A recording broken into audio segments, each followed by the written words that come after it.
আমার হাতে যে ফোনটি রয়েছে সেই ফোনটির মডেল হচ্ছে বেনকো P31। আপনারা অনেকেই জানতে চান যে এই ফোনগুলোতে রিসেট পাসওয়ার্ড কত, অর্থাৎ কিভাবে রিসেট দিব। আজ আমি আপনাদের দেখিয়ে দিব মূলত এই বেনকো P31 যে ফোনটা রয়েছে সেইটাতে রিসেট কিভাবে দিবেন আর এটা রিসেট পাসওয়ার্ড কি। তার আগে আমি বলে রাখছি, আপনি যদি ফোন ব্যবহার করার সময় যদি কোনো ম্যানুয়াল পাসওয়ার্ড ইউজ করে থাকেন, আমি আবার বলছি ম্যানুয়াল পাসওয়ার্ড বলতে ধরুন আপনি ফোন অন করার সময় 580936 বা 4টা 0 দিয়ে আপনি আপনার ফোনের একটা কোডকে সেট আপ করে রেখেছেন।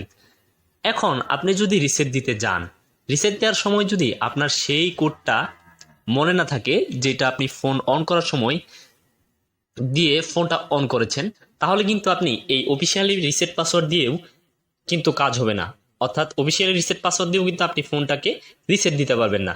আপনাকে অবশ্যই সেই ম্যানুয়ালি পাসওয়ার্ডটা দিয়ে তারপর রিসেট দিতে হবে। তাই এখন আমি আপনাকে দেখিয়ে দিব মূলত কিভাবে এই ফোনটাকে রিসেট দিবেন।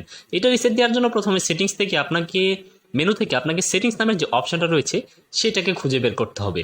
আপনি সেই সেটিংস নামের অপশনটা পাওয়ার পর আপনি সেই সেটিংসে ক্লিক করে দিবেন। ক্লিক করার পর আপনার সামনে অনেকগুলো অপশন চলে আসবে। এখান থেকে আপনি একদম নিচে চলে যাবেন, নিচে দেখতে পারবেন রেস্টোর ফ্যাক্টরি সেটিংস নামে একটা অপশন রয়েছে। আমি এখন ওকেতে ক্লিক করছি, দেখতে পাচ্ছেন এখানে সরি এখানে ফোন সেটিংস নামে একটা অপশন রয়েছে। আপনি সেই ফোন সেটিংসে চলে যাবেন।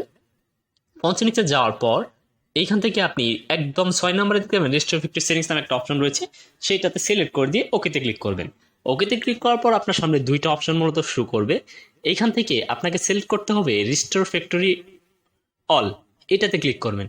এটাতে ক্লিক করার আগে আমি আপনাকে বলে রাখছি, আপনার ফোনে যদি কোনো নাম্বার সেভ করা থাকে, অর্থাৎ আপনার ফোনের যদি নাম্বার সেভ করা থাকে সেই ফোন নাম্বারগুলো খাতায় নোট করে রাখবেন, কারণ রিসেট দেওয়ার পরে সেগুলো আর খুঁজে পাবেন না। এখন আমি এখানে অফিসিয়াল পাসওয়ার্ড দিব। এটার অফিসিয়াল পাসওয়ার্ড 4321। আমি আবার বলছি বেনকো P31 যে রিসেট পাসওয়ার্ড সেটা হচ্ছে 4321। 4321 দিয়ে জাস্ট ওকেতে ক্লিক করবেন। ওকেতে ক্লিক করার পর আপনার ফোনটি কিছুক্ষণ পর অফ হয়ে আবার অন হয়ে যাবে। অন হয়ে যাওয়ার পর আপনার ফোনটি কিন্তু রিসেট কমপ্লিট হয়ে গেল। সো ভিডিওটি দেখে যদি একটু ভালো লেগে থাকে তাহলে অবশ্যই চ্যানেলটি সাবস্ক্রাইব করে রাখবেন এবং পাশে থাকা বেল আইকনটি অন করে দিবেন।